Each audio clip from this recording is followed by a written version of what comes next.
avant de plonger dans cette histoire incroyable, pensez à vous abonner à la chaîne et à activer la cloche. Ici, chaque récit a quelque chose à dire, et vous ne voudrez pas en manquer un seul. La pluie tombait en fines gouttes sur le petit cimetière de gravier humide, transformant l'air en un mélange de terre mouillée et de feuilles en décomposition. Le vent faisait bruisser les branches des vieux chênes, et quelque part, un corbeau criait dans la distance. Chaque tombe semblait porter le poids des années et des souvenirs oubliés, mais au centre, une tombe fraîchement fleurie attirait irrésistiblement le regard. Un vieil homme avançait lentement sur le sentier, appuyé sur sa canne, chaque pas faisant craquer le gravier sous ses pieds. Son visage ridé portait les marques de décennies de solitude et de remords. Ses yeux, autrefois vifs et perçants, scrutaient le sol, absorbant chaque détail, chaque pierre tombale, comme s'il cherchait une réponse à une question qu'il n'avait jamais osé poser. C'est alors qu'il la vit, une jeune fille, seule, assise près d'une tombe, serrant contre elle un bouquet fané. Ses cheveux noirs, trempés par la pluie, collaient à ses joues blanches, et ses yeux brillaient d'une tristesse profonde, presque irréelle. Le vieil homme s'arrêta un instant, observant cette scène avec un mélange d'étonnement et de compassion. Il pouvait sentir la douleur qui émanait d'elle, une douleur si pure et si intense qu'elle semblait suspendre le temps autour d'eux. Il inspira profondément l'air humide, les souvenirs de sa propre jeunesse et des pertes qu'il avait connues revenant en vagues douloureuses. Puis, d'une voix tremblante mais respectueuse, il demanda : « Qui es-tu, ma jeune fille ?» Le silence qui suivit fut presque tangible, seulement interrompu par le murmure du vent et le clapotis régulier de la pluie. La jeune fille leva lentement les yeux vers lui, et dans ce regard, le vieil homme lut une histoire de perte, de regret et d'amour silencieux. Elle répondit enfin, la voix brisée mais déterminée. « Je viens pour lui, pour mon frère. » À cet instant précis, le vieil homme comprit que ce cimetière n'était pas seulement un lieu de mort, mais un point de rencontre pour les âmes qui cherchaient à comprendre, à se réconcilier et à trouver la paix. Et dans ce brouillard humide, deux vies séparées par le temps et l'expérience, allaient se croiser d'une manière qu'aucun d'eux n'aurait pu imaginer. Le vieil homme s'avança encore, chaque pas mesuré par la gravité de ses pensées. La jeune fille ne bougeait pas, comme figée dans un mélange de tristesse et de respect. Le ciel semblait s'être assombri davantage, et la pluie redoubla légèrement, frappant le sol en un rythme presque mélodique, comme pour accompagner le silence qui régnait entre eux. « Je m'appelle Harold », dit enfin le vieil homme, la voix tremblante mais ferme. « Et toi, qui es-tu vraiment ?» La jeune fille inspira profondément. Ses mains tremblaient en tenant le bouquet, et ses yeux se remplirent de larmes qu'elle refusait de laisser couler. « Mon nom est Emily », répondit-elle doucement. « Je suis venue voir mon frère. Il est mort il y a peu. » Harold s'agenouilla près de la tombe, laissant sa canne glisser sur le gravier. Il observa le nom gravé dans la pierre, Michael Thompson, 2005-2025. Son cœur se serra. Il n'avait jamais rencontré ce jeune homme, mais il pouvait sentir l'ampleur de la douleur qui pesait sur cette tombe. « Michael », murmura Harold. « Ton frère, tu sais, parfois les morts parlent plus fort que les vivants. Ils laissent derrière eux des secrets, des vérités que nous n'aurions jamais imaginées. » Emily hocha la tête, tremblante. Elle s'assit plus droit, regardant la tombe comme si elle cherchait une réponse dans le marbre froid. « Il m'a toujours parlé de vous, » dit-elle enfin. « Il disait que vous veilliez sur lui, même quand personne d'autre ne le faisait. » Harold sentit un mélange d'étonnement et de culpabilité. Comment ce jeune homme, qu'il n'avait jamais rencontré, pouvait-il parler de lui? Il essuya une goutte de pluie sur son visage et répondit. « Je ne savais pas. Je croyais que mes actes étaient invisibles, oubliés. » Et pourtant, il a vu. Le vent se leva brusquement, faisant danser les branches des arbres autour d'eux. Emily se leva lentement et plaça une main sur la tombe, comme pour sentir la présence de son frère. « Je suis venue parce que je dois comprendre, pourquoi lui? Pourquoi maintenant? Pourquoi tout ça ?» Harold s'assit à côté d'elle, le cœur lourd. « La vie a ses raisons, Emily. Certaines ne sont révélées qu'après des années. Mais une chose est certaine, il y a des liens que la mort elle-même ne peut briser. » Un silence s'installa à nouveau, plus lourd encore que la pluie. Mais pour la première fois depuis des semaines, Emily sentit un léger réconfort. Elle n'était plus seule. Quelqu'un, un étranger qui portait la sagesse et la douleur de sa propre vie, était là pour partager son fardeau. Harold, de son côté, se rendit compte qu'il était arrivé dans ce cimetière pour une raison. Peut-être que cette rencontre n'était pas un hasard. Peut-être que Michael, d'une manière mystérieuse, les avait réunis pour réparer quelque chose qui avait été brisé il y a longtemps. Et dans ce silence trempé par la pluie, un fragile lien commença à se tisser entre le vieil homme et la jeune fille, un lien fait de secrets, de regrets et d'espoir. Emily et Harold restèrent près de la tombe pendant un long moment, chacun perdu dans ses pensées. La pluie s'était calmée, laissant derrière elle une brume légère qui enveloppait le cimetière d'un voile mystérieux. Harold brisa enfin le silence, sa voix basse et hésitante. « Emily, je crois qu'il y a quelque chose que tu dois savoir à propos de Michael. » Emily se figea, son regard accroché à celui du vieil homme. « Quoi ? Qu'est-ce que vous voulez dire ?» demanda-t-elle, la voix tremblante. Harold inspira profondément et regarda autour d'eux, comme pour s'assurer que personne n'écoutait. Michael était un garçon très spécial. Quand il était enfant, il me parlait souvent de toi, avant même de te connaître réellement. Il disait qu'il avait une sœur qu'il devait protéger, quelqu'un pour qui il serait prêt à tout. Emily fronça les sourcils, confuse. Mais, je suis sa sœur. Je l'ai toujours été. Harold secoua lentement la tête. Non, Emily. Pas de sang, mais de cœur. Michael m'a dit qu'il avait trouvé en toi quelqu'un qu'il considérait comme sa vraie famille, quelqu'un qui comprenait ce qu'il ressentait. Et il a gardé ce secret jusqu'à sa mort. Emily sentit une boule se former dans sa gorge. Les souvenirs d'enfance, les instants partagés avec Michael, prirent soudain un nouveau sens. Elle réalisa que ce lien entre eux était bien plus profond qu'elle ne l'avait jamais imaginé. « Mais pourquoi ne m'a-t-il jamais dit ?» demanda-t-elle, la voix presque un chuchotement. « Parce qu'il voulait que tu sois protégée », répondit Harold avec gravité. Il savait que certaines vérités pouvaient être trop lourdes pour un cœur jeune. Et maintenant que la vie l'a pris, c'est à nous de comprendre.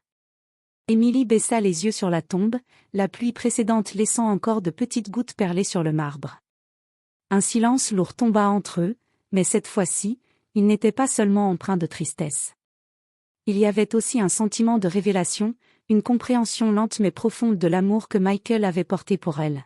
« Il m'aimait autant qu'un frère », murmura Emily. « Et il voulait que je vive, que je survive à tout ça. » Harold hocha la tête, ses yeux remplis d'une mélancolie tendre. « Oui. Et c'est pour cela qu'il nous a réunis ici, toi et moi. Il savait que je pourrais t'aider à comprendre ce lien, et peut-être même te guider à travers la douleur. » Emily inspira profondément, laissant un souffle long et tremblant s'échapper. Pour la première fois depuis sa perte, elle sentit qu'elle n'était pas seule dans sa peine. Michael avait laissé derrière lui un message invisible, un fil fragile mais solide qui reliait encore leur cœur, même au-delà de la mort. Et dans la brume du cimetière, Emily et Harold comprirent que leur rencontre n'était pas un hasard. Quelque chose de plus grand que venait de commencer, une quête de réponse et de réconciliation qui allait révéler encore plus de secrets enfouis. Les jours suivants, Emily resta dans une brume de souvenirs et d'émotions. Chaque fois qu'elle repensait à la tombe de Michael, le secret révélé par Harold tourbillonnait dans son esprit. Elle avait besoin de réponses, de comprendre pourquoi Michael était parti si tôt, et surtout, pourquoi personne ne lui avait jamais parlé des véritables circonstances de sa mort. Harold l'invita à revenir au cimetière, cette fois-ci avec un vieux carnet qu'il avait toujours gardé. Ses mains tremblaient légèrement lorsqu'il le tendit à Emily. « C'est le journal de Michael », expliqua-t-il. Il écrivait ici depuis qu'il était adolescent. Tout ce qu'il pensait, tout ce qu'il craignait, et surtout, les secrets qu'il voulait que quelqu'un découvre après sa mort. Emily ouvrit le carnet avec précaution. Les pages étaient jaunies, certaines tachées par l'humidité, mais l'écriture de Michael restait claire, presque vivante.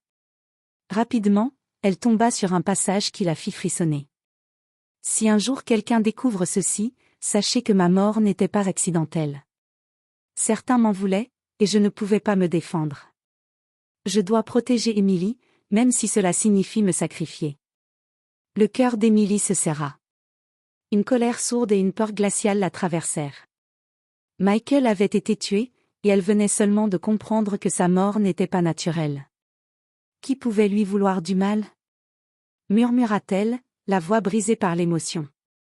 Harold secoua la tête, un voile de tristesse sur son visage. Je ne sais pas exactement, mais je sais ceci, Michael m'a confié des indices dans ce carnet. Il voulait que tu comprennes, que tu puisses te défendre si jamais tu en avais besoin. Emily parcourut les pages suivantes, découvrant des noms, des lieux et des événements qui semblaient anodins, mais qui, lus dans le contexte de la mort de Michael, formaient un puzzle inquiétant. Michael avait été suivi, menacé, et son dernier acte avait été de protéger sa sœur de ce danger invisible. Un frisson la parcourut. Tout ce qu'elle croyait savoir sur sa vie, sur la mort de son frère, venait de s'écrouler. Et maintenant, elle savait qu'elle devait agir. Nous devons découvrir la vérité complète, dit Emily avec détermination. Je ne peux pas laisser sa mort rester dans l'ombre. Harold hocha la tête, sentant pour la première fois depuis longtemps une étincelle d'espoir dans les yeux de la jeune fille. Alors nous allons le faire ensemble. Michael nous a laissé un guide, mais c'est à nous de terminer ce qu'il avait commencé. La brume s'épaississait autour d'eux, comme pour souligner l'ampleur du chemin qui les attendait. La quête de vérité venait tout juste de commencer, et Emily comprit que derrière la douleur et le chagrin, Michael avait laissé une mission, découvrir qui l'avait tué, et pourquoi. Et tandis que la pluie s'arrêtait et que le ciel semblait s'éclaircir légèrement, un sentiment étrange et puissant s'installa, la mort n'avait pas mis fin à l'histoire de Michael. Au contraire, elle ne faisait que commencer. Emily et Harold avaient passé des jours à décortiquer le carnet de Michael, suivant chaque indice, chaque nom, chaque lieu mentionné. Les pièces du puzzle commençaient à se mettre en place, révélant une vérité terrifiante, la mort de Michael n'était pas un accident, mais l'œuvre de quelqu'un qu'il connaissait, quelqu'un de proche, motivé par la jalousie et la peur de ce qu'il représentait. Ce soir-là, sous un ciel orageux et menaçant, Harold conduisit Emily devant une vieille maison isolée, mentionnée dans les notes de Michael. « C'est ici, » murmura-t-il. Michael pensait que c'est là que tout commençait. Emily sentit son cœur battre à tout rompre. Chaque pas vers la maison lui semblait à la fois familier et terrifiant.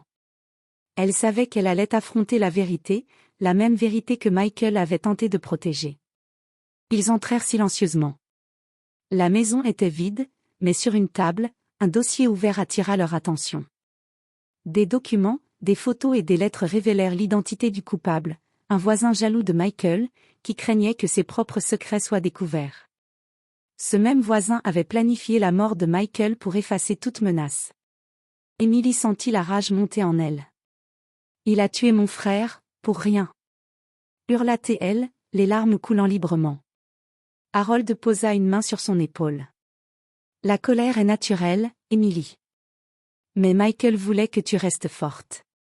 Il savait que cette confrontation ne serait pas facile. » Soudain, la porte s'ouvrit derrière eux. Le voisin, surpris mais résolu, apparut. « Vous n'avez aucune preuve, dit-il, la voix tremblante. Personne ne saura jamais. » Emily avança, le regard brûlant de détermination. Michael savait tout. Et nous avons ses preuves. Tout ce que tu as fait, tout ce que tu as caché, sera révélé. Une confrontation tendue s'ensuivit, où chaque mot et chaque geste portaient le poids de la tragédie et de la justice. Finalement, le voisin, acculé par les documents et les témoignages, éclata en aveux, révélant tout ce qu'il avait fait et pourquoi. Emily sentit un mélange de soulagement et de douleur. La justice pour Michael commençait enfin, mais elle savait que rien ne ramènerait son frère. Harold, à ses côtés, posa une main réconfortante sur son épaule. « Michael peut enfin reposer en paix, dit-il doucement. Et toi, tu as hérité de sa force et de son courage. » Alors qu'il quittait la maison, la pluie avait cessé, et le ciel commençait à se dégager. Emily regarda au loin, les yeux emplis de larmes, mais avec un nouvel espoir. La mort de Michael avait révélé une vérité terrible, mais elle avait aussi uni deux âmes dans une mission de justice et de mémoire. Et dans ce vent léger et ce silence retrouvé, Emily comprit que même dans la douleur, il y avait la force de continuer, de protéger ceux qu'on aimait et d'honorer la mémoire de ceux que l'on avait perdus.